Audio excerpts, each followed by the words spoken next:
The other thing, too, that I think is the Donald Trump factor. I mean, the president didn't just endorse Jack. He endorsed Jack with a very long and passionate Truth Social. He did a teletown hall with him, and then he did another endorsement of Jack Ciattarelli just a couple days ago. So, I mean, he tripled down on Jack, which is key.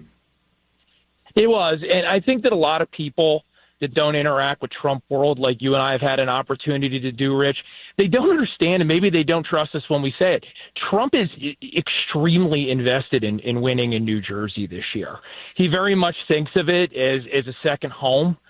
Even though he lived in New York and now he lives in Florida, New Jersey and he have a lot of history. He loves the Garden State. He wants to see it succeed. And, to put it the way he would, he thinks that we have been managed very badly in recent decades by some bad people. So it does not surprise me at all that he doubled down after he made a decision that he thought Jack was the Republican Party's best chance to make a go of it this year. And I fully expect that he's going to stay engaged through the next few months. You're going to hear the Democrats say Trump, Trump, Trump. Mikey Sherrill brought up Trump probably about 300 times in her victory speech the other night. I'm not so sure she wants to keep doing that because I know you've talked about it. Other hosts on our station have talked about it. Trump's pretty darn popular right now. He's even well ahead in some of the lefty polls, like Morning Consult. So do they really want him actively engaged in New Jersey? They better be careful what they wish for, Rich.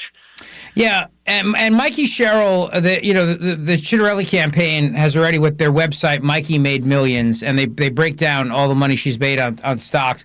She gave an interview, as you know, to Charlemagne the God on the Breakfast Club. It was disastrous for her. I mean, and they've turned that now into a political commercial. I think that's going to be one of those things that haunts her, like Kamala Harris's media appearances when she would say really dumb things or she would stumble and bumble, and that kind of stuff has a way of sticking, I think.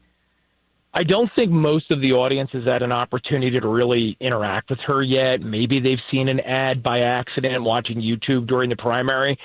Imagine if Phil Murphy and Kamala Harris had a baby. That's Mikey Sherrill, and I'm sorry if you hadn't had lunch yet and that turned your stomach, but she is as far left as Murphy. She's awkward. Again, watch that clip that Rich just referenced. But she also lacks any charm that sometimes leftist politicians use to mask how extreme they are. She's not good off script. She's not really that great on script. I think she's got a glass jaw. I think that she's infinitely beatable. Here's the ad that the Ciattarelli campaign put out, and the New York Times reported there were at least 12 potential conflicts of interest in trades that she made as a member of the Armed Services Committee and other committees as well that she served on since being a member of Congress. This is cut number 9.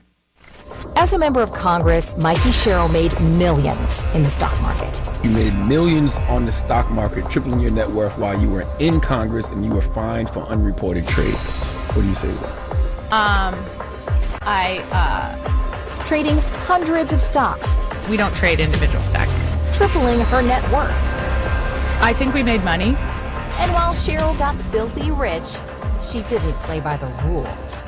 It's not as if I go sit on the House Armed Services Committee and suddenly I'm trading Boeing. Mikey Sherrill, rich on stocks, broke on FX. That was Charlemagne the God.